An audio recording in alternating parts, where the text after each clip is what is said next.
In the most successful IU football season in 14 years, the game that made it all a reality could not have been more dramatic. The Purdue Boilermakers came into Bloomington having beaten the Hoosiers in 5 consecutive contests. The Oaken Bucket was dusty and had been in a nearly permanent home in West Lafayette. The Hoosiers established a 24-3 lead before Purdue would initiate their rally, eventually tying the game at 24 apiece.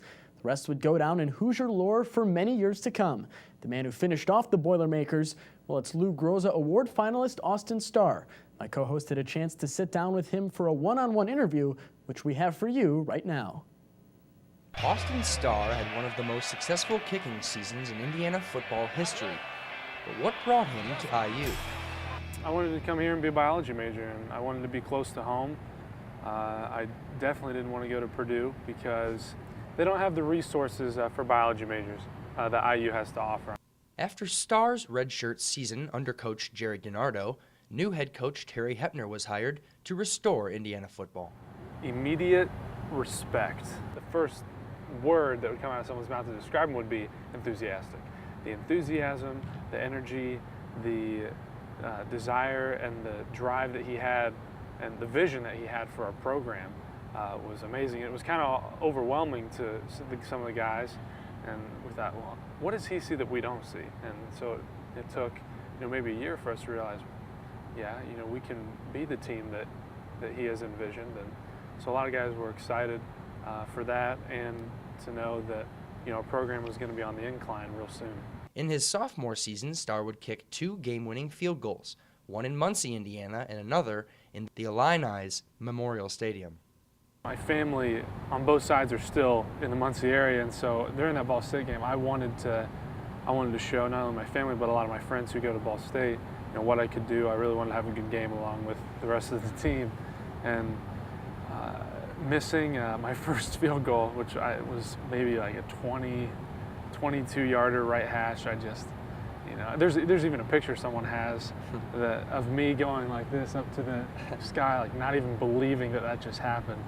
And I'm just happy that I got an opportunity to come back and put us up in the end.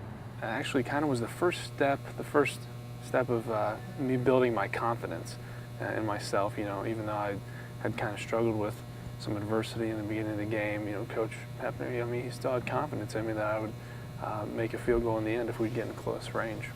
It's been a long time since we had won at Illinois, and so it was a great atmosphere. There was homecoming there, orange everywhere. Then again, second chance for it to be from the exact same spot. I thought, all right, I can do this. And before I went out there, Coach Hep said, knock her through, dude. And later on, he would sign a towel for me that said that exact same quote, and I have that in my room. And that's not going on eBay or anything. That's that's probably the only thing that he's signed for me. After struggling for 18 months, on June 19, 2007, Coach Terry Hepner lost his battle with brain cancer. But it was a rainy day, and it was around 9 o'clock that I got a call on my cell phone from Coach Harold Morrow, and he said, I got some bad, real deep, raspy type of voice, like he'd been choked up for a while, and he said, I got some bad news. Coach Hepner passed away. I couldn't believe it. It was like a rush of emotion that came over me, and I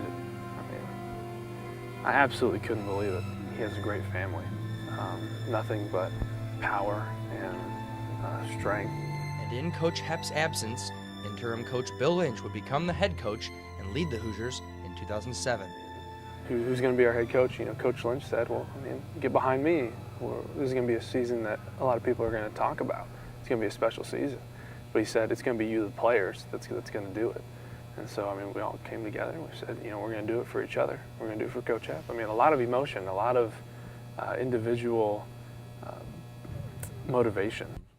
24-3, you guys are winning at one point. Mm-hmm. What goes through your head at that point before the comeback, before the Purdue comeback starts? I was thinking, wow, things are going pretty good. A lot of guys were, pumped up. I just thought we were just going to keep rolling with it. We were just going to keep piling the score on them. When Purdue was coming back, we thought, there's no way that we're going to lose this game, because how can you end a season with not fulfilling, your late coach's goal. Just before the kick, Mm-hmm. Hardy caught a 12-yard pass that would have made it about a 50 or 51-yard kick. Do you remember thinking anything at that moment, kind of doing the math in your head and thinking that would be longer than I've ever made before? Did that come into your head? I've wanted 50-yarders the entire season. And, when Hardy, caught that pass, because I remember that drive.